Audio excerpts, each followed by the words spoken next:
say the least. But, hey, we're going to go into their house and then straight to hell. What a combination for a fun weekend in WWE, folks. That's entertainment, right? But I digress. Here we go. Hello, everybody. Welcome back once again to another NoDQGalaxy predictions panel, WWE edition. You know what this is, for I am the simple man, and my name is Noah Foster. With me here, of course, are two of the three four. Botch, I'm tired after 12 hours of sleep, and can you tell? You know what I'm talking about, the original horsemen of the NoDQ Galaxy. I'm always happy to be a part of this family, and welcome, of course, Christopher Ross and Jeff Chadwick. And guys, two events back to back. Not my NXT, but I digress. Red Creative hate because a cell is silver. Silver!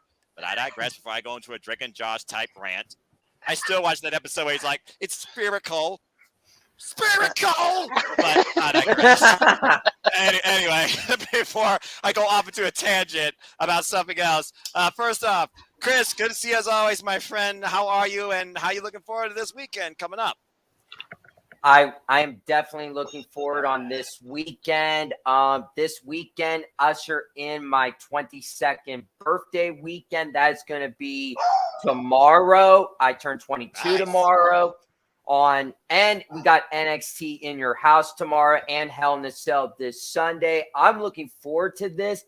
I'm going to give both events a 7 out of 10. I'm definitely looking forward to this, and it's wrestling.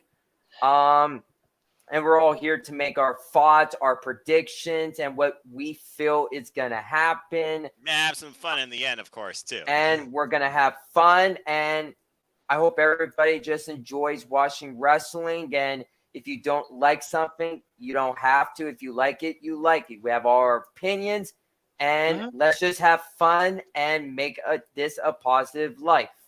As Gabrielle wishes you a happy birthday in advance, Christopher, and shout out to Gabrielle Watson and all those that watch this on live or on demand. Stay tuned, of course, for both forms. I made them separate to go live on NoDQ and my Twitter after this video concludes, too.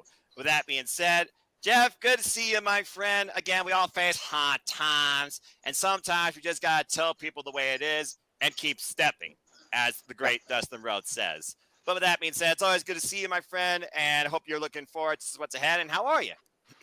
I'm doing good, better than what I was a few hours ago, but I'm doing good. Yeah, exactly. And I'm excited for this weekend. We got two great cards coming up, and half of it I'll be watching with my sister because I'm going over there actually tomorrow. So it'll be nice to spend a little time and scream at the TV with her. So it doesn't happen often, but yeah. But I'm looking forward to this weekend. I agree with Chris. I can see 7 out of 10 for both shows. I'm more excited to see NXT a little bit more than Hell in a Cell, mainly because, well, Hell in a Cell, who knew it was going to be a Raw brand? But that might change from what we understand. So, but we'll get into that later. Oh, definitely, because I like to call him the little inquirer here in the NoDQGalaxy Galaxy panel. Christopher Ross already got news regarding SmackDown, because guess what, folks? There's permanent live event. It's not going to be Raw exclusive despite the cell being red. Imagine if they had time to make another cell that was all blue. It wouldn't be the same. It wouldn't be Hell in a Cell. It would be like, oh, look, a blue cage. Well, they still probably would call it Hell in a Cell. I don't know. Again, it's his vision, right? Who knows what that man thinks of? Again, I was in a mood on Tuesday because, again, sometimes live, wrestling, stress, social media, work, my mentality, just everything around me burns me out too. But realistically, I know that these shows are going to deliver some form of entertainment. Everyone's going to try and do their best too, whether they're in the spot they want to be or not. Heck, you're lucky to be on the card, if anything. And even the developmental part of this whole thing with NXT in your house, not my NXT for a number of reasons, I feel it's going to be somewhat engaging. And honestly, there's a match from that show that could take the entire weekend. Shout out to your bud. I see him there. But that being said, gentlemen, let's get right into it. Again, NoDQ Galaxy, you know that your opinions, predictions matter. Links to the forums are already live in the description down below. Get to work and tell your friends too. At the end of the day, just have fun. That's all I wish to encourage you. So let's go ahead and start off quick and simple with NXT 2.0, not TakeOver, NXT 2.0 in your house. As we have this card in front of us, where we have championships being defended and apparently families to be honored or disgraced or merging. And I will say this, there is at least one match here that I'm definitely looking forward to. Everything else is a big what if, but we'll see what potential comes out of all these two. So that being said, gentlemen, you know how this goes. We each have 6 matches. Pretty much they're all championship matches except for one. So I'm going to keep it short, sweet, and simple. You can tell me if you think that any of the championships are going to change hands and go into context based on that. And if you want to try and add something towards the grudge match with the Battle of the Families, the God of Phantasma and Tony Soprano, or excuse me, Botch, Tony D'Angelo and his crew and brothers. What sort of names are those, by the way, too? What the hell? 2 stacks and dimes or whatever the hell it is. I guess you can't roll with Benjamin, so that tells me how much he's worth. That being said, we could talk briefly about that too. And again, folks, the forum for In Your House is live on the description down below. It'll be live on Twitter following this video too. I kept it short, sweet, and simple, and maybe raise a little bit of controversy with my political tangent. I'm not wrong. God help this country. But I think that no championships are going to change hands. And now that I know that this grudge match of families come into play, in Vince's NXT, I think he puts more stock in the Tony D'Angelo. So something tells me that the God of Phantasma is going to become one with the rip-off mafia that makes Godfather disappointed. So I think that Tony D'Angelo and crew are going to win, and no championships are going to change hands. And that's really all I got to say about that. So let's go ahead and start with you, Jeff. Your thoughts on this 2.0 special. Do you see any titles changing hands? And do you think Legado has a chance to keep his family intact? One championship I do think will change hands, and I think that will be the Creed brothers defeating Pretty Deadly. They have failed the last 2 or 3 times. Couple times Roderick Strong got involved. This time I don't think you'll see Roderick. You might see Ivy down there, but you won't see, especially with what happened Wednesday. But I don't, Tuesday, I mean, but I don't think you'll see, I know, botch for that. It's been a day, let me tell you. But I'm, yeah, it's true. But I do think that Creed Brothers, 3rd time's a charm. I think this will be the time that they take the titles off of Pretty Deadly. They had a nice little run, exactly what it was, little run. But I think this is the Creed Brothers' time.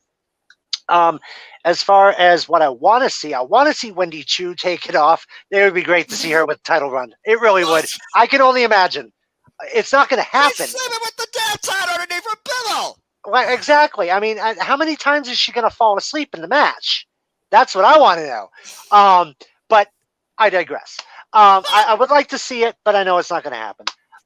But as far as the family match, I think that you're right. I think the D'Angelo family will have their Mexican partners join them. I don't see it going the other way. I really don't see Team D'Angelo joining Legado del Fantasma. I see it the other way around, just like you do. So that's my pick for that. Yeah, pretty simple. Okay, Chris, so our biggest fear is that Bray Wyatt, less than 2.0, janitor man himself, brings us all to, oh boy. Oh no! Well, technical difficulties. Stay tuned, folks. We'll try and get him back on here. It kind of surprised me while we just shoot a little bit, Chris. Bosh, Jeff, I'm tired. It's all right. He's just how tired I am. It kind of surprised me they don't have the finals of the breakout tourney on here between Roxanne Perez and Tiffany Stratton. I thought that was going to be like a headline match. Watch them try and put it on the freaking buy-in. Freaking disgracing. Come on now. But looking at that tournament, I feel like Roxanne Perez more so deserves the win, but something telling me Vince is going to give it to Tiffany Stratton because that's his original product. Your thoughts on that real quick? I agree. I think Perez should. Perez is the more talented of the two when it comes to wrestling. I mean, don't get me wrong. I'm okay with what Tiffany Stratton does, but I think she's a little rough around the edges. So I would give it to Perez, but as you said, Vince's world, he's gonna give it to Stratton. Especially because I feel like he's gonna try and merge Stratton and Grayson Waller together to become the influencers, and I'm like, yeah, don't do that. All right, there we go. He's back, folks. All right, Chris. Hey, it's my internet. Get a friggin' direct LAN connection, stupid Wi-Fi. You're talking to somebody that works in IT for 10 years still, and still Does going. anyone have Gorilla Glue so we can Gorilla Glue him in that chair so he does not move anymore? Stop leaving us. And you know what? It almost made me put up this, but I didn't have to. That's That right. being said, Chris, your thoughts real quick on NXT 2.0 in your house. Do you see any titles changing hands, and which family becomes the dominant family in this NXT, not my NXT, this NXT brand? Go ahead. Well, my quick pick for NXT is I'm going with one title change, and that is going to be the Creed brothers winning the NXT Tag Team Champions. All right. Third time is the charm. The North American Championship match, I'm actually looking forward to that match tomorrow night. I think that match is going to steal the whole entire show tomorrow on NXT. Definitely agree. In your house. And so Sikoa is definitely going to be the one to take the title off of Cameron Grimes. Mandy Rose talked to Attraction. They're going to keep the gold for at least a while. And I'm going to make a prediction here. I think Cora Jade is going to be the next NXT Women's Champion. The NXT Champion, I think Braun Breaker, he's going to keep that title for at least a while. Love it, God, he better. I don't know who's going to take that title off of him, but I hope when it does, Braun Breaker can finally be on the main roster and finally get the ball rolling on this. And I'm actually going to agree with all you guys. I'm going to say I think WWE is going to go with 50-50 booking with this one. The last time Tony D and Santos Escobar faced off each other, Santos Escobar defeated Tony D. And I think it's going to be 50-50. I'm going for Team Tony D to pick up the win. Angelo. Yep. That's what Tony D. They're going to shorten his name to Tony D. I can see that right now. It wouldn't surprise me if the commentary has been calling him that. So I get what you're saying. I mean, it could just say D. They'll leave it a D. The D crew. But real quick, I will say I have an idea who's going to take that title off of Breaker. I think it's going to be Von Wagner. What? That's what I think. I think it would finally be the time that the Robert Stone brand has a champion in it, and I think Von Wagner could be the guy to take it off of Breaker. Oh Lord, dude, no! I'd rather see it be Tony D'Angelo. At least he's got a mafia backing him up to screw Braun Breaker, who's I agree. All alone. I agree. I just got that gut feeling. Well, personally and sincerely, I hope you're wrong, because the last thing I want to see is that guy who barely wrestled with Kyle O'Reilly in that steel cage, for example, be this NXT's champion. Then again, does being the champion and this brand even matter anymore? I don't know. Again, not my NXT, and you all know for a number of reasons why. It's not glorious, for one thing, but I digress. All right, well, that was pretty short, sweet, and simple. Now let's go ahead and get out of their house and drive straight into hell. Hell in a Cell, being held from Chicago, Illinois, this Sunday, 8 p.m. Eastern Standard Time, literally 24 hours later from NXT in your house. And yes, the form is also down in the description below and is also set and live as of right now, but we're going to talk about what may be to add literally mere hours away, because Chris has news. We'll get more into that. Before we get into that, you guys know what I do. Here is the leaderboard so far for the NoDQGalaxy and all the participants. Chris, you're in second place with 43 points. Jeff, you're doing pretty well. You're still on the first page in the top 20, 36. Right now, Adrian takes the whole galaxy. Shout out to all continuing participants that's really doing their best, including those not here right now, like Tim Tobin, Mark Griffith, Dr. Bradley Campbell, Farm D. Of course, we got Brandon. We got my ATW crew and the Queen, Megan Chiba. I hope that her recovery's going well. And, of course, Ashley Reynolds, who I feel puts more pressure on herself than needed. You know this, Jeff. She's also in MLW. But she is doing very, very well, too. And, of course, Charlene, Benji, Rob. The list goes on and on. Chumbawamba, Ronnie. Appreciate all of you, because your opinions matter. But this is a one-off or a first time for you, too. I just hope you'll have fun and enjoy life and enjoy professional wrestling, too. And as far as the team goes, Josh Mansfield has now been promoted from the Galaxy to the team. Congratulations to him. Now a NoDQ Comments and a reviewer. He will be making his team debut this week and also at In Your House and the Red Crate of Hate, Hell in a Cell. So we'll see if he makes a big impact and if Big G can retain his lead and if I can get back up there too. All right, enough statistics, because I'm not Tony Khan. I'm not here to tell you about statistics and metrics or, lots of questions. Let's go ahead and get right into these matches and cards. Seriously, Tony Khan, get some sleep. I just slept for 12 hours. Trust me, it does a world of good. Yeah. What's not going to do a world of good, I think, is this opening match, because how many times do I need to see these three men in some sort of combination? Really? As we have Bobby Lashley taking on Omos and MVP, this time in a 2-on-1 handicap scenario.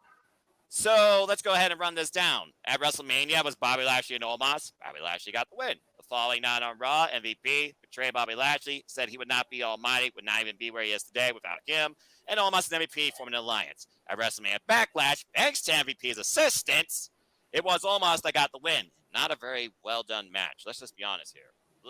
And then, of course, we move on from there to Raw. They had a steel cage match, and what did Omos do? He threw the man through the steel cage, but Lashley landed on his feet. Lashley wins.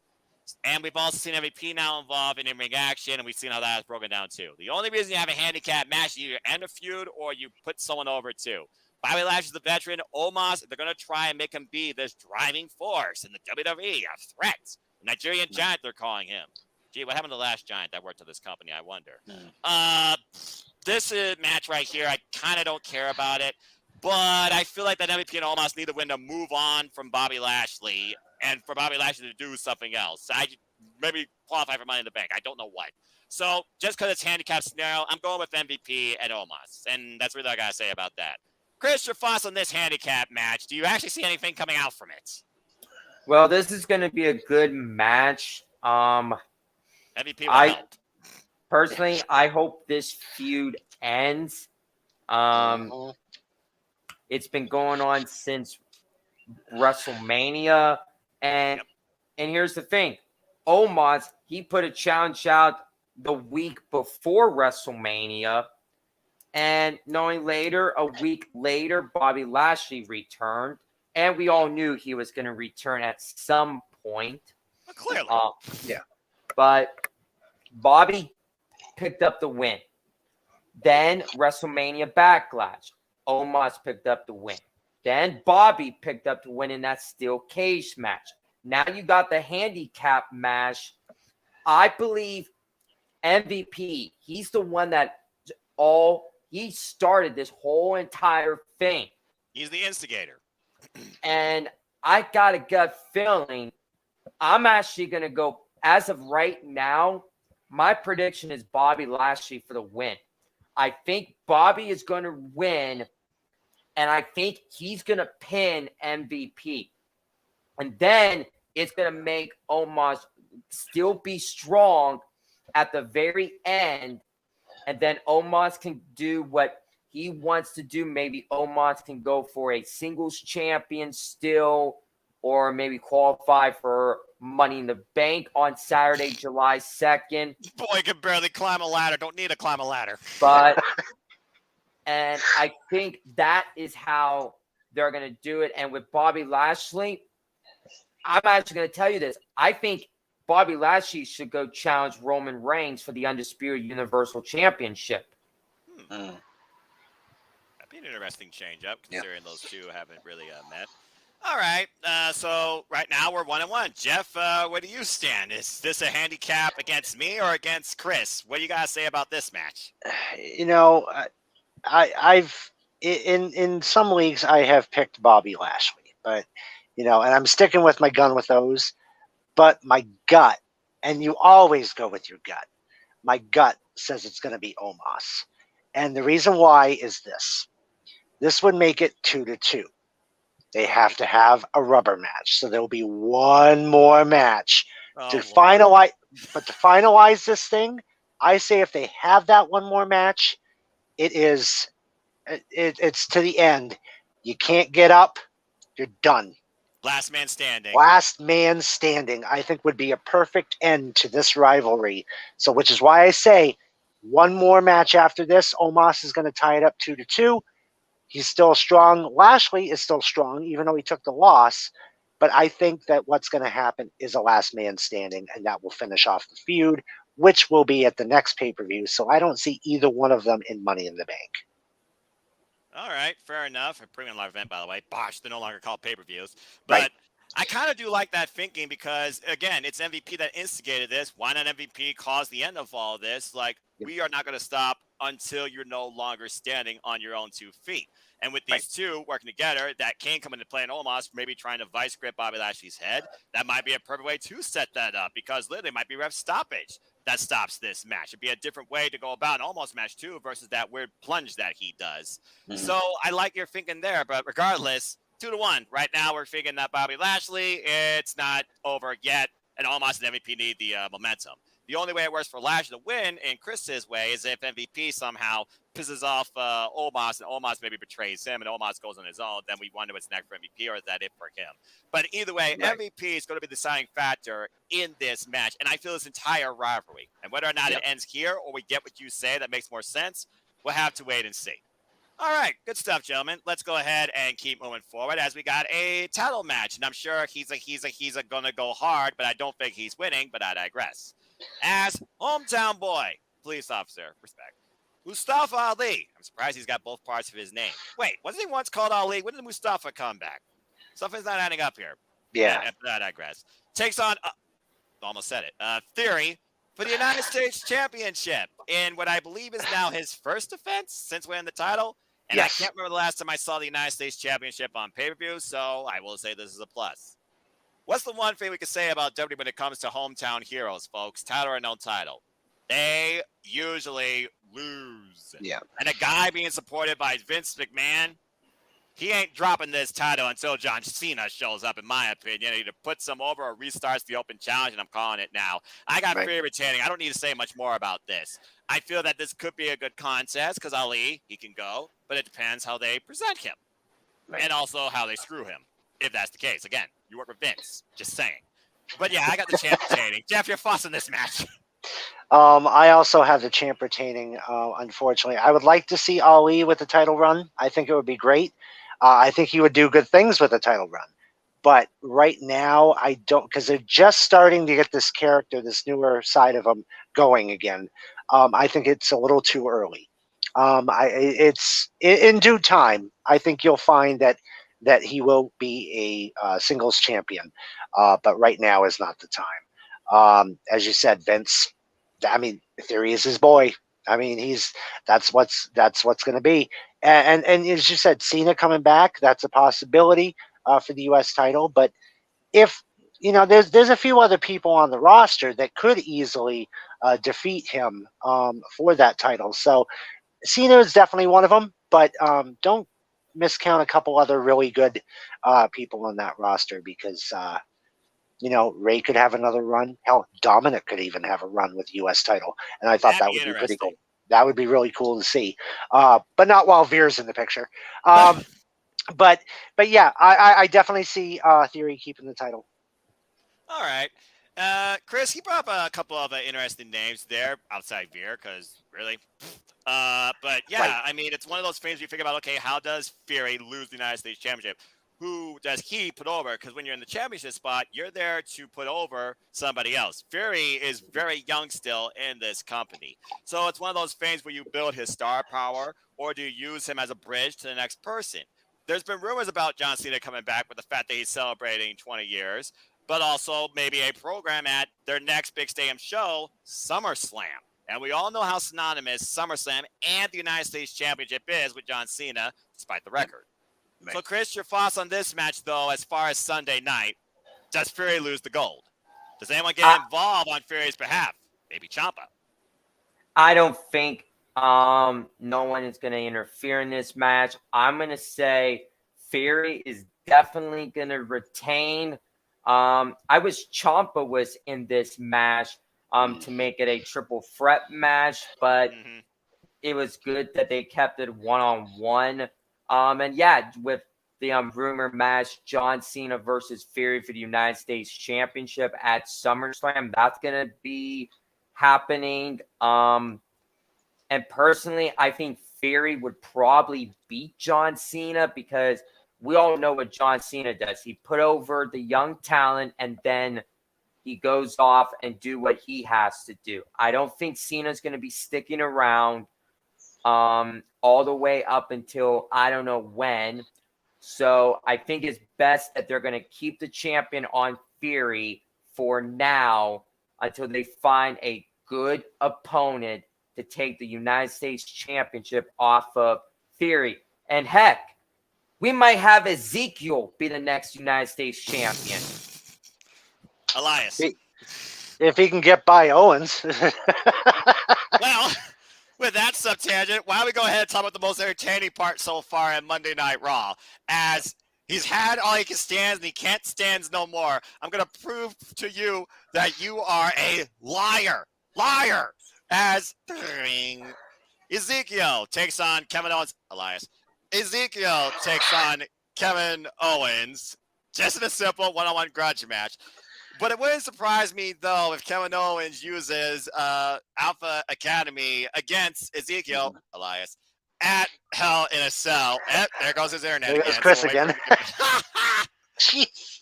Oh, man, you gotta love technology when it loves to just fart on you, right? Exactly. That's why I always use direct LAN. Again, if anyone has a question regarding stuff related to internet and IT, I could probably do a tech thing, but I don't want to put people to sleep like Windy Chu does.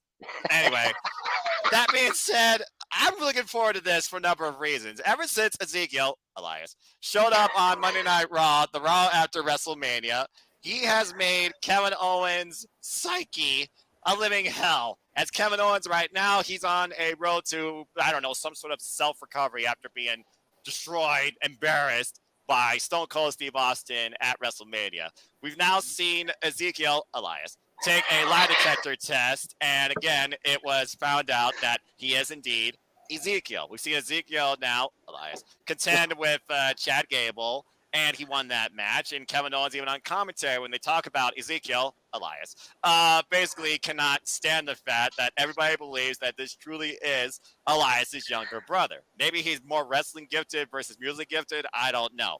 But again, Kevin Owens, he couldn't stand anymore after this past Monday when Ezekiel, Elias, won that match and ran through the crowd to avoid a post-match beatdown. So now Kevin Owens has challenged Ezekiel, Elias, at a match at Hell in a Cell to end this thing once for all. There's no mask involved. There's no hidden identity involved. This isn't Mr. America versus Vince McMahon where Roddy Piper got involved. This is Kevin Owens versus Ezekiel, Elias. And we're going to see if this thing ends Sunday night. For me personally, this is the most entertaining thing right now in all of WWE. I'm not going to lie. They've hit the ballpark with this, and I think it all comes down to the fact that you have Kevin Owens right now literally losing his mind. But we also know the man loves to fight and is going to fight. So I feel like that Kevin Owens is going to fall short to Ezekiel, Elias, at Sunday night's Hell in a Cell pay-per-view. It wouldn't surprise me, though, with all the things we thought about that could happen here. Maybe Ezekiel, Elias, he uses a guitar or even he calls his brother here to help him out at some point. We might get Amen, I'm going in. We might get a stool on the stage with an empty guitar. We might see Kevin Owens pull out a guitar from underneath the ring, and instead of beating the man over the head with it, he gives him and tells him to play it. But Ezekiel, Elias, is not the musically gifted one of the family. It was Elias that was that. So that being said, I expect all sort of shenanigans. When that's the primary of Alpha Academy is involved. But I do think in this match, the first, I think, in their feud, that Ezekiel, Elias, is going to win this bout. That being said, Chris, your thoughts on Kevin Owens versus Ezekiel, Elias. And who do you got winning and what do you think's to come? This match, you keep putting up Elias thing. This is just like Cody. This is just like Cody again. What are you talking about? I'm not even talking about Cody. I'm talking about Ezekiel, Elias. So what's your point? My point is Ezekiel / Elias is going to win this match. End of story. All right. Okay, Jeff. So what ifs are the fun thing that we can figure about with this match here, okay? What goes down? Who gets involved? Who shows up? What happens? But at the end of it, are you going to walk with Elias? Or are you going to hear Zeke speak in victory? What's your thoughts towards this? Uh, my thoughts are simple. This, I agree, has been one of the most entertaining storylines I have seen in a while when it comes to WWE. Bar And hold none. on, Kat is meowing, so I got to let her in. Um, yeah, Okay. she's out here. She wants to talk too, but she can't. Um, but I have highly enjoyed this. This is it, Owens is as his breaking point right now. He's just so frustrated, and even with the help of Alpha Academy, he continues to get frustrated because obviously they don't know how to read a lie detector test. And this has just been a great angle. And I knew that uh, Ezekiel, Elias. sorry, Elias, you know, he was coming back as his new character. Of course, he didn't really come back as his new character because Ezekiel and Elias are two totally different people. Come on, look, Right. there's There a goes that beard. family novel. I There's understand. We just there's a all heard the beard. story. If you look at the other picture, there's no beard. You don't see. I don't see how. Although I don't know what the hell is wrong with his chest. It looks like he's good. I don't know. That looks really weird. Anyway, it's not the same person. Come on. I mean, he's Look at obviously the coming eyes. into The eyes tell the story. That is friggin' the, Elias. I the, was the, Kevin the, Owens here. Damn it. there Anyway, is an continue. eye in Elias. There is an eye in Ezekiel. You're correct, Noah. But bottom line is Kevin Owens is not going to get past this. He's getting more and more frustrated, which is going to cause him to lose because it's all going to come to a head at Hell in a Cell. This is probably the end of the rivalry, and I'm hoping, it's gone on for 3-4 months, so I'm glad to see it. But I think it's time that we put this chapter to an end. And I see Ezekiel coming out with the win. Elias. Elias. And bottom line, that's who I've got winning. Owens, I don't, even with the help of possibly Alpha Academy, I don't see him coming out on top.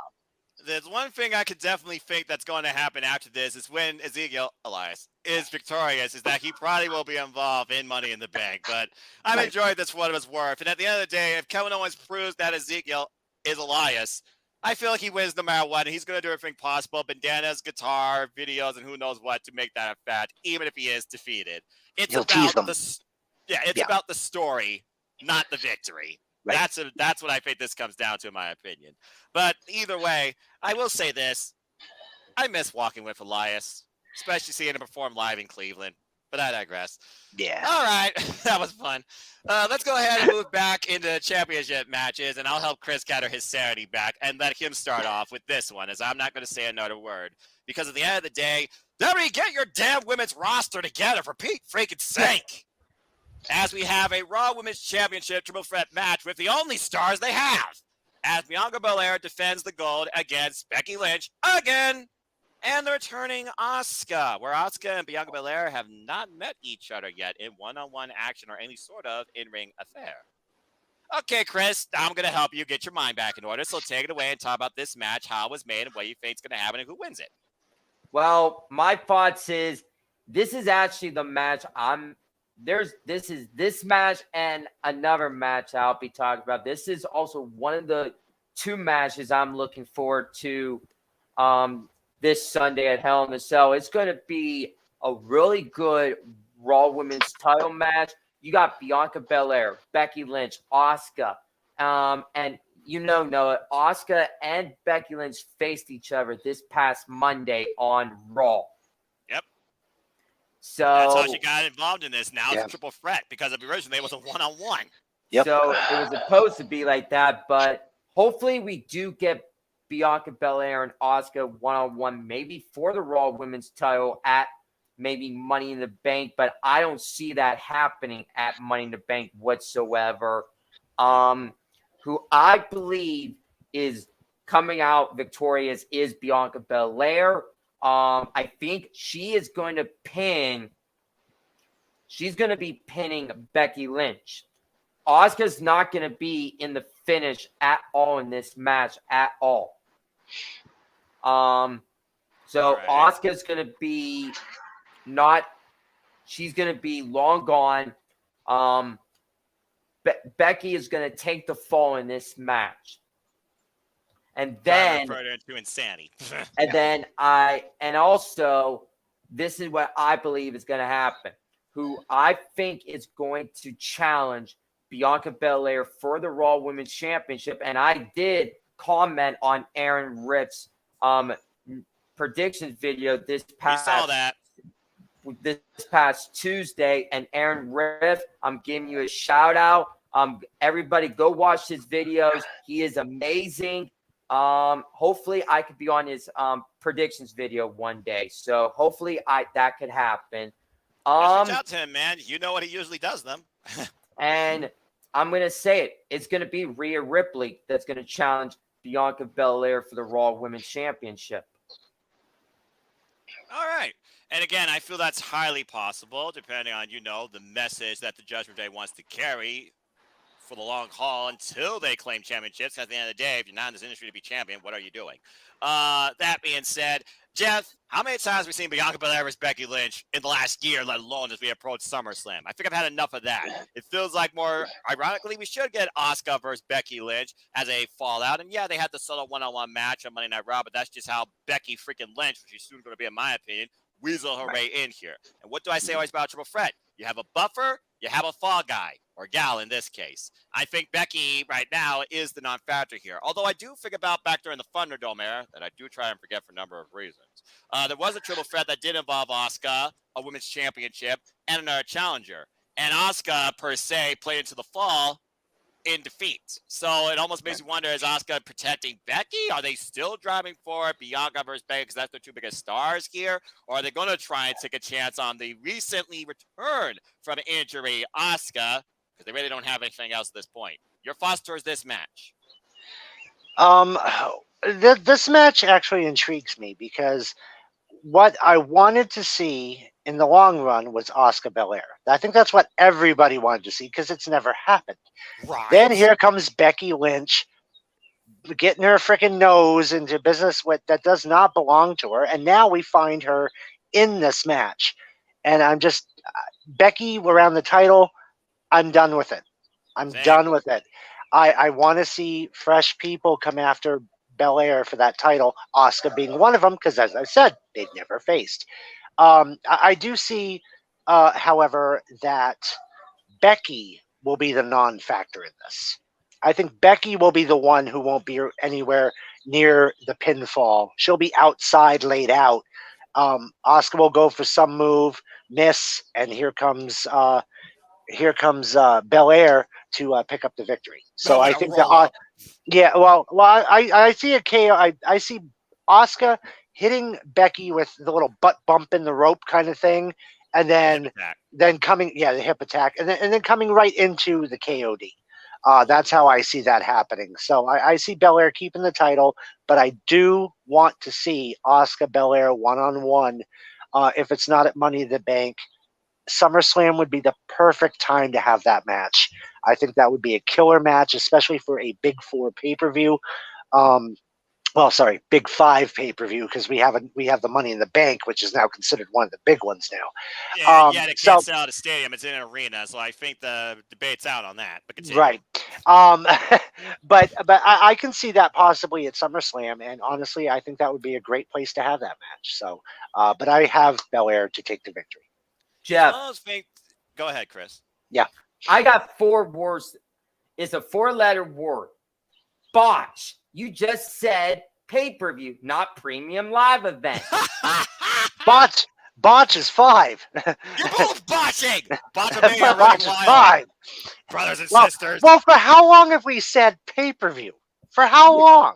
And technically, if you purchase Peacock, it's technically a pay-per-view. You have to pay to get Peacock in order to watch it. So in the long run, I'm still right. I mean, in essence, yeah, but it's also not $50 on its own separate thing. Yeah, thank God. It's buried into a network that we all can't stand.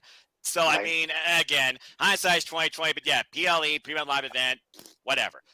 And that being said, though, the thing is, if Asuka versus Belair is going to be built, you want to keep that challenger looking strong. So that's why I don't see her being involved in the decision. If we're going to finally move away from Becky versus Belair, B versus B, good freaking grief, then Becky needs to eat the fall here. But somehow, some way, it could be a simple roll-up for all I care. But I want her away from the top picture too. So I think Bianca is going to go forward as well. Again, she hasn't had.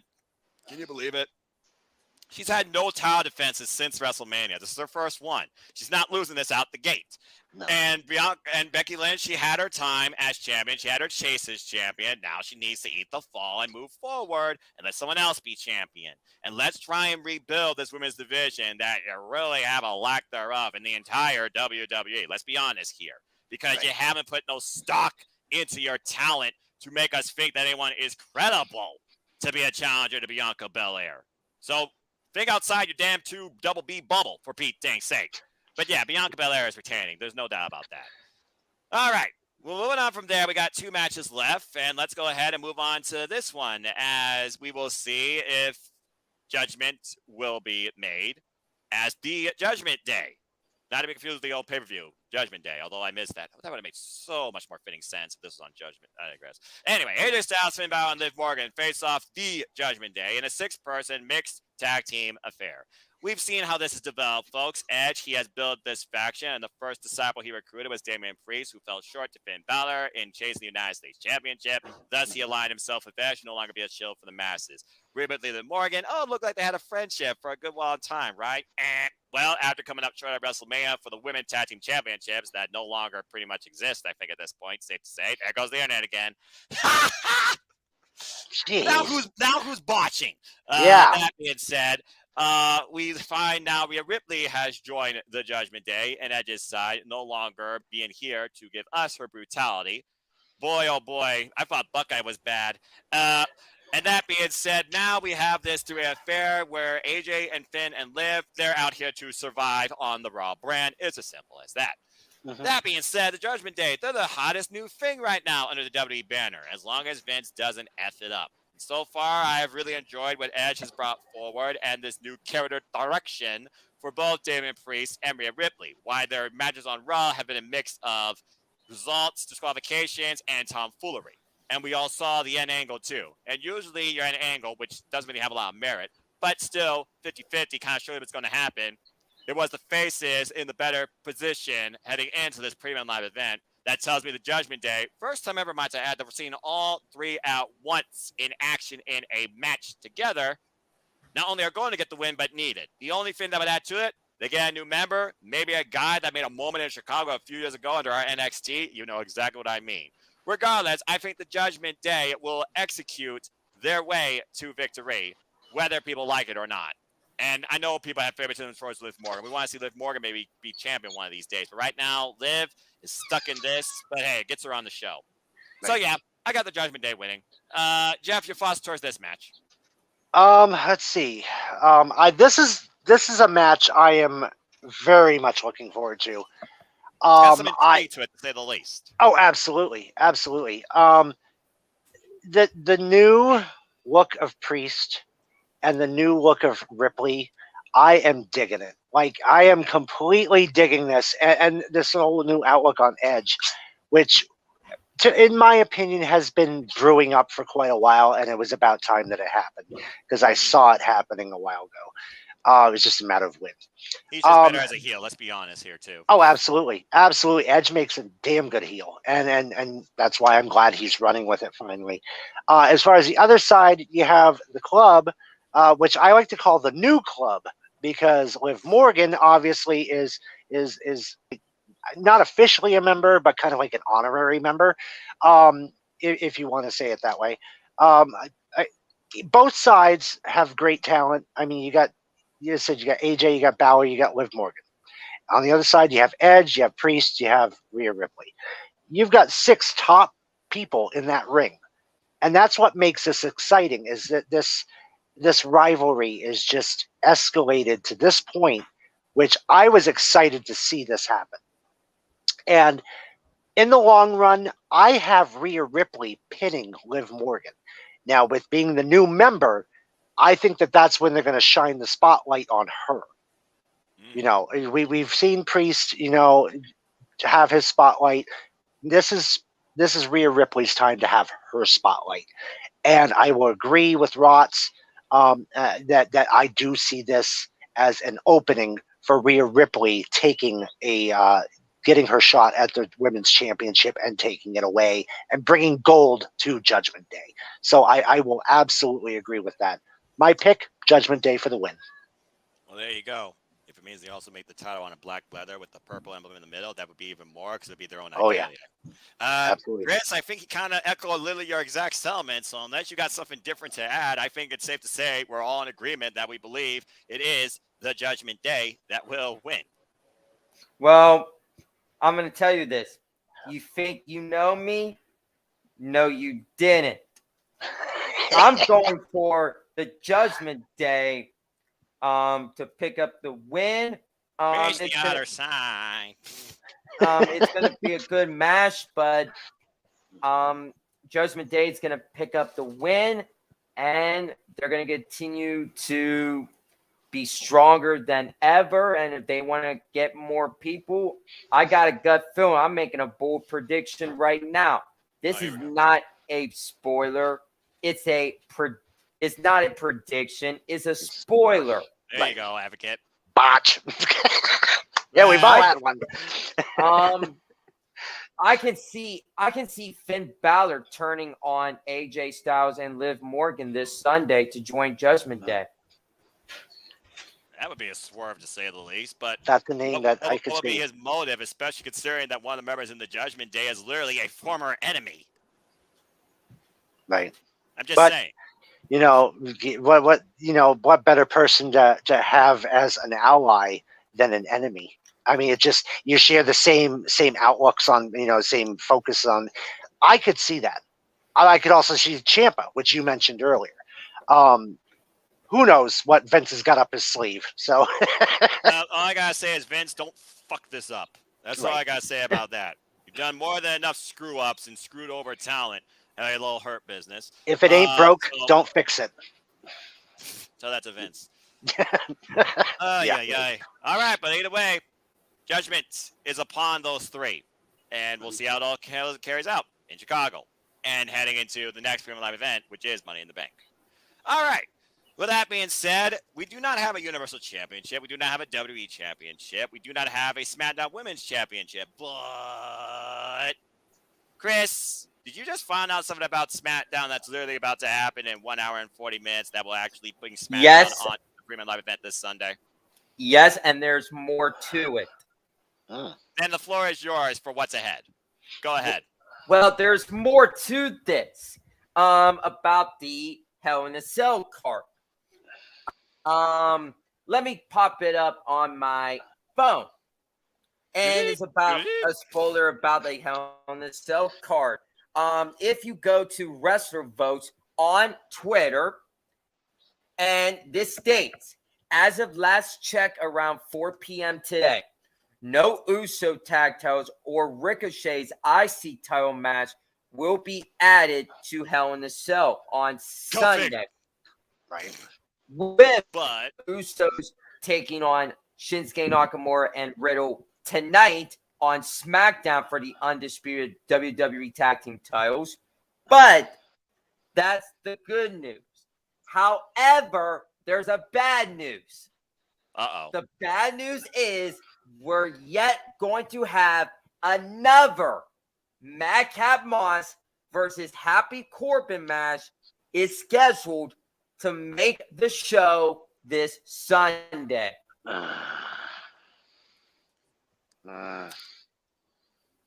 Yeah, about that. I just make Noah Foster be on the downside. God, son, it's stupid Madcap Moss, freaking Happy Corbin. Go back to Applebee's, damn it. All right, moving on from there. You also said that the SmackDown Women's Championship is going to be decided at Hell in a Cell because they're actually going to crown a challenger tonight, correct? Yes. The only thing that matters on SmackDown possibly going into Sunday, but I digress. So go ahead and break down how that's going to be figured out. Well, we got a Heck. six-pack challenge tonight. And the challengers are Aaliyah, Natalia, Shayna Baszler, Satsi, Raquel Rodriguez, and Zia Lee. I think the obvious is we're going to see this Sunday Raquel Rodriguez versus Ronda Rousey for the SmackDown Women's Champion. And I'm going to make a prediction here. Ronda Rousey is definitely going to retain the SmackDown Women's Championship this Sunday, and she's going to move on from that. And then I can see where this can go. I can see maybe a returning to Bayley at maybe next week on SmackDown to start the feud with her and Ronda Rousey. But my gut's also telling me that Bayley might go to Monday Night Raw to maybe challenge Bianca Belair, because last year in Money in the Bank, we never got the I Quit match between Bianca Belair versus Bayley. I think that might be WWE's plan still, is to have Bayley versus Bianca for the Raw Women's Championship. And I think you do that just for the short run. And then if you want, you could put Bayley over to SmackDown, or I don't know how that would work. So I think Ronda Rousey and Bayley could be a good feud. Mm-hmm. Maybe Ronda and Shayna Baszler. And also, I'm hearing that WWE can't make up their mind, because now this has been breaking news here that Lacey Evans has been moved back over to Friday Night SmackDown. Yeah, for how long? Again.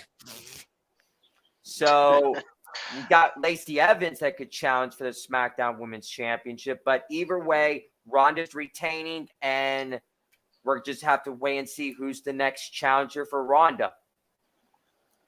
Well, thank you for that, Chris. And now we'll move on to Jeff with the weather report. I'm kidding. That being said, okay, let's go ahead and look at this roster, shall we, of challengers. You got Aaliyah, you got Zia Lee, you got Shotzi that barely have little to no time in ring to connect with the audience to make you believe that they're contenders. The most time that those three have had out of them is Aaliyah, and she technically survived beat the clock challenge against Charlotte Flair, which is why she's had more TV time. Let's be honest. They've been putting more stock in Aaliyah out of those three in general.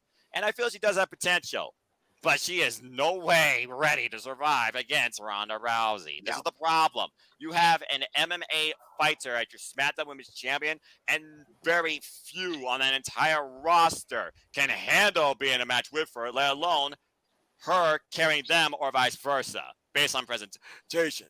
The number one fight to happen that they haven't capitalized on is literally Ronda Rousey and Shayna Baszler. But do you literally give that away on a B-level premium live event versus one of your stadium shows? Right. I want to see Shayna Baszler and Ronda Rousey go at it so damn badly. I just don't see that happening. With the natural history and the locker room leader generations and Natalia, that might be a more realistic affair, since, again, the tag team division is dead in the water. Might as well no longer exist. And then you have Raquel, who got respect with Ronda. Pretty good showing in her debut. But, I mean, do you really run that back again, knowing the results are going to be the same, too? I mean, truth be told, the results will be the same regardless. But what sort of memory do you want to leave? And maybe Bayley, Lacey, or somebody else shows up. Again, WWE booking themselves in the corner. You have nobody credible, it seems, to make us believe they have a chance to take out Ronda Rousey, except Charlotte Flair, and she's gone. And we've already seen that enough times. Congratulations, by the way, on getting married to Andrade El Idolo. So, with that being said, yeah, Ronda Rousey retaining. There's no doubt about that. It just comes down to what's the biggest match you set up for your champion heading into your next big premium live event, which in my opinion would be SummerSlam. Because Money in the Bank, that might be the only opportunity that you get somebody to get the title off Ronda Rousey if Becky Lynch doesn't win and try and get it off Bianca Belair. And we have a failed women's cash-in, which hasn't happened yet. But I digress. Jeff, your thoughts towards this match to come, Ronda Rousey versus insert name here. Does anyone got a chance in hell, and what could happen afterwards? Well, the three people I picked from that list, two of them you'll probably agree with. The other one you're probably like, oh, I didn't see that one coming. I mean, obviously, I would go Shayna Baszler. Obviously, I would go Raquel Rodriguez. But the third one, Xia Li. They need to get her set. She's only made brief appearances here and there to help people out. They need to get her set. And what better way than to show the world, hey, she's serious. This is a serious competitor right here. Basically her debut. I mean, I think she had one match, but this is pretty much like, yeah, I think so. But this is like, okay, her re-debut, if you want to call it that. This is a good way to put it in the stone that she's serious. This character, it's been revamped a little bit. This could be a good way to have her have a good outing. And honestly, Xia Li versus Ronda Rousey kind of intrigues me. We've seen Raquel Rodriguez versus Ronda Rousey. Great match. Don't get me wrong. The respect was there. I wouldn't mind seeing it again. But honestly, my heart is seriously Ronda Rousey versus Shayna Baszler. I think Shayna was going to take it tonight. I think this will be Ronda's next opponent. And what better opponent than her friend? Exactly. Because you got face versus heel. Having face versus face is good, but it just face versus heel makes a lot more sense. And I think Shayna Baszler is the one that's going to do it. And that is the biggest money women's match right now that WWE could book. So again, it comes down to, do they throw it away or do they actually preserve it on the grander stage? In this case, SummerSlam. And if anyone's going to get that title for Ronda Rousey, it should be Shayna Baszler, who, might I add, has yet to be a freaking singles champion on the main roster in WWE. Are you kidding me? Yeah. I mean, this is a perfect opportunity because we saw what she did at Elimination Chamber. If we remember, she blasted through everybody. Yeah, she was unstoppable. If that's the Shayna Baszler that we get, if she wins tonight and faces Ronda Rousey, Shayna, I have her taking the title. It has to be her time. This has to be the Shayna. What we saw at Elimination Chamber has to be the Shayna that enters that match against Ronda in order for her to take that title. Bar none. No other Shayna Baszler will work or do that. Nope. And yes, folks, once again, his internet dropped. Technical difficulties. Well, that was fun. Okay, he's back. Perfect. All right, well, good stuff, gentlemen. We'll see what's ahead for the women on SmackDown. And again, they either will waste this or they will capitalize on this. We will soon find out. Right. With that being said, there's been enough talk about what's ahead on the Blue brand and still unknown for Sunday's show. Let's go on to what we know will be this Premium Live Event's main event as round 3 and hopefully third time's the charm to close this book all together, as we have Seth freaking Rollins taking on Cody Rhodes again, but this time inside Hell in a Cell. Well, this has been definitely a one-sided story, to say the least. We've seen Cody Rhodes get the surprise factor at WrestleMania, the American Nightmare coming in, beats Seth freaking Rollins, clean as a whistle in the middle of the ring. We get the rematch at WrestleMania Backlash, and literally Seth goes into his own tricks and gets outplayed at his own game, despite Seth being aware. Roll-up victory. Again, he did it first, so turnabout's fair play. And since then, it just looks like that Seth cannot handle the fact that Cody Rhodes has gotten the better of him twice now, to the point that he's decided to finish this in Hell. When it comes to Seth freaking Rollins and Hell in a Cell matches, those usually are closest to feuds, and usually it's on the losing side. Remember Edge and Country. But that being said, I figure about Monday Night Raw not having a key championship or no headliner, and right now on that entire roster, Cody Rhodes is your biggest star you're building. So if Cody Rhodes is going to continue to be that, somehow, some way, you got to close the book on the freaking saga with Seth Rollins. And I have Cody going over. It comes down to how far they go into playing with this. As we've seen the brawls, we've seen the subtle nods towards Cody Rhodes being an AEW and coming back here. And again, that was the whole narrative going into this whole thing in the first place, as Cody wants to be the WWE champion, World Heavyweight Champion, whatever the hell it is, in the name of his father. For Rhodes has never been able to do that. I feel Cody is going to do that sooner rather than later. And as far as Seth goes, he is the maniacal messiah that will capitalize on opportunity. With Money in the Bank around the corner, don't count Seth freaking Rollins out of that ladder match. And I feel that's going to come into play with his further insanity. So I think Cody will win this. Now, I believe that Chris had a lot to say, so he wanted to be preserved last. So, Jeff. No, first. Oh, I'm sorry. You wanted to be first? I figured that the guy that wanted to say a lot wanted to be last. But all right, Mr. CM Punk wearing shirt. Chris, we gotta move forward. There's been nothing going on for Cody Rhodes except friggin' Rollins. We've got to move friggin' forward. So is it 3 in a row, or does Seth somehow find some solace in beating at least once Cody Rhodes? Take it away. Well, what I got to say, and this, I hope by the end of my birthday weekend, it goes off with a bang. And I hope, and Noah Foster, write this down in your notes, that hopefully I can get myself a no DQ shirt if this all goes down perfectly and how I wanted to plan this. And this is why I have a lot to say. It's going to be a good match. I feel in a way the last time Cody Rhodes was in Hell in a Cell was with Ted DiBiase, and they had Legacy against D-Generation X. Correct. Seth Rollins, his last Hell in a Cell match was against Edge. Well, that was in Saudi Arabia. And I'm sorry to say that, Noah Foster, Yeah, but we all know that Hell in a Cell lost its lust over the years. And I think Hell in a Cell is going to bring it back again.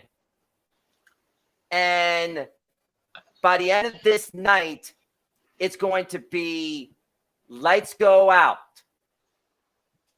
I got 3 words to tell you guys.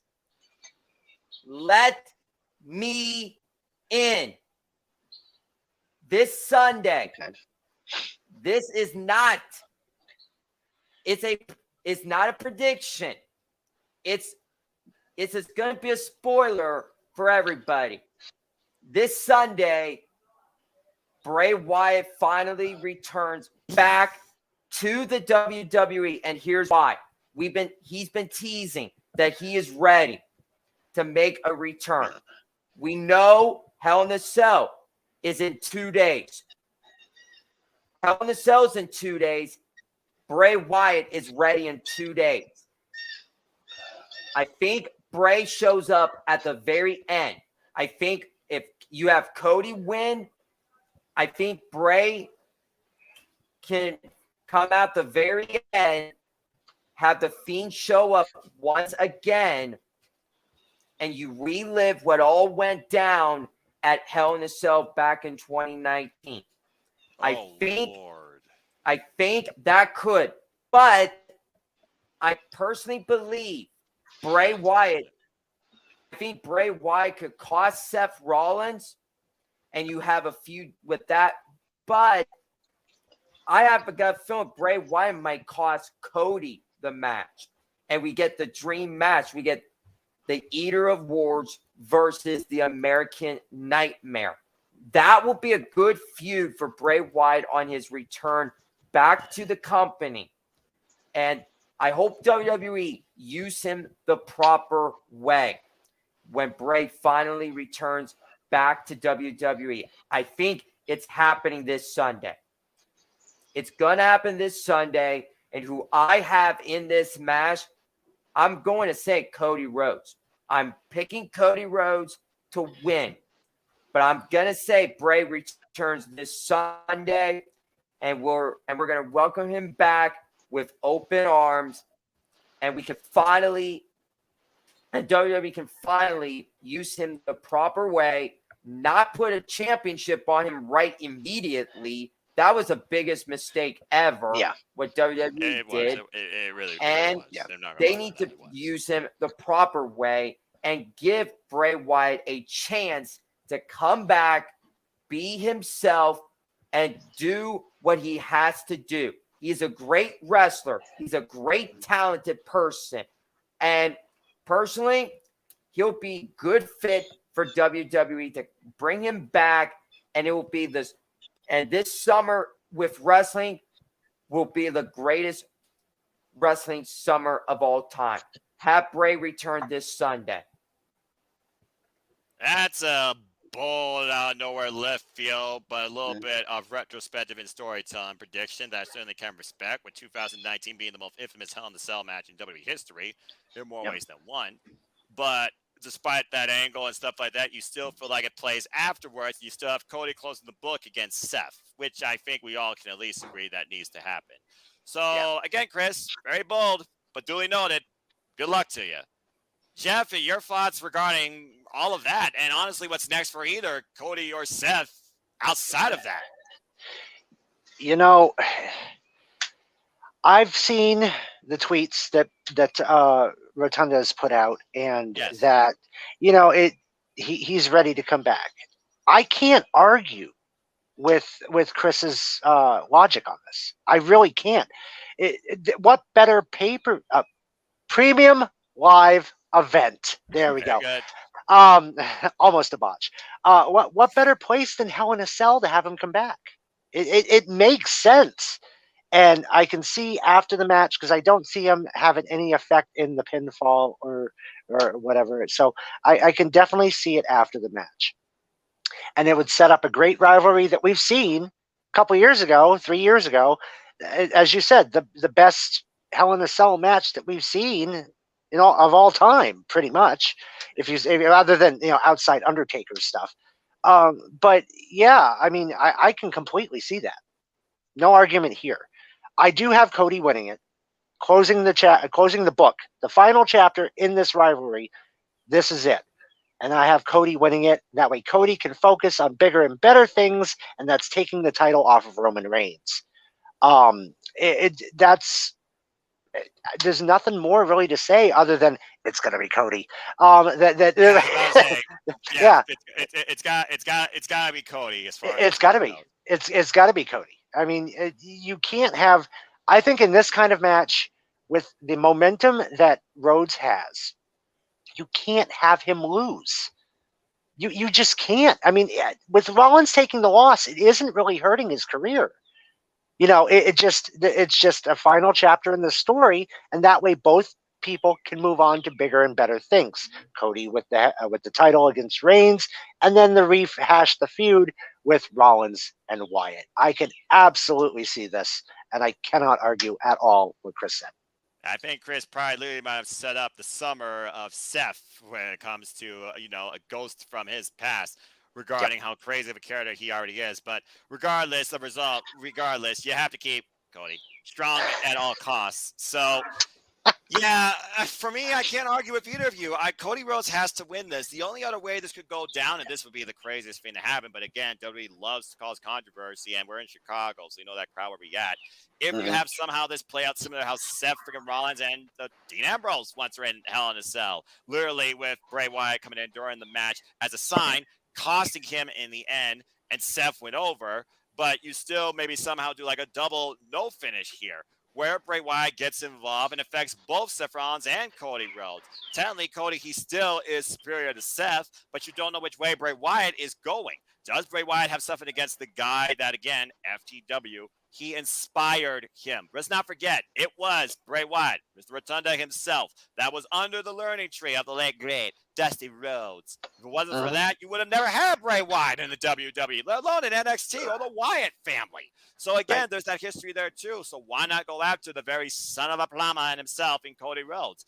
We have seen him go after Seth Rollins before, and yeah, it was Seth that literally destroyed his alter ego inside Hell in a Cell in Seattle, where that city almost went into a riot, and apparently did afterwards too, according to my friends in the G that was there live. So regardless how we look at this match, why it involved during, why it involved afterwards, I could definitely see the Seth thing renewed, but I could see him starting a rivalry too with Cody if they are trying to preserve him in the long haul to not go after Roman in the short run too. Why the bloodline is not involved at all at this premium live event. But yeah, regardless how we look at this match, it's going to be Cody. Cody has to stay strong if he's going to be the next top guy in WWE and take a title away from Roman Reigns. There's no other way of putting it. Right now, they aren't putting no stock, it seems, in any single individual to even rival Roman Reigns in the short haul for one of those two titles, besides Cody. A defeat will derail that from the very get-go. So yeah, I got Cody winning. It all comes down to how you end the show. Cody on top, Cody a bloody mess, Bray Wyatt let in, Seth Rollins distraught, it's Chicago. Something big has to go down, even at a B-rate level premium live event. Yeah. Which is what the Red Crate of Hate is at heart. But regardless, this match is definitely going to go to Cody. And that's really all I got to say about that as far as the results part. Okay, well, with that being said, folks, until we know what's ahead to be out on SmackDown, and God help me if they have Madcap Moss versus Baron Corbin, number 2, 3, 509, feud. But I digress. You will get definitely a tangent out of me, to say the least. But that's all I got to say for now. So good stuff, guys. Again, the predictions form is in there below. You guys know what times to finalize your picks. You got tomorrow night until NXT in your house, 8 p.m. Eastern Standard Time, and Sunday night, 8 p.m. Eastern Standard Time as well, for both forms, respectfully. Let's just make this weekend as fun as possibly can be, even if it is the WWE. We'll see. All right, that being said, Chris, before your internet gets on you again, man, good luck to you. Anything you want to plug and promote, and where can people find you, as we're just in under an hour and 50 minutes away from SmackDown? Well, I want to say thank you all for allowing me to be on here for my birthday weekend. I am looking forward to it. I'm definitely looking forward to this weekend. I hope everybody enjoys their weekend. The next time you'll be seeing us on a prediction video is going to be Forbidden Door. That's the next time we're going to be all coming together, and then we get Forbidden Door, and then we also will get Money in the Bank. So it's going to be a back-to-back predictions week with the videos simultaneously. It'll be 1 week after, so it's going to be a busy month coming.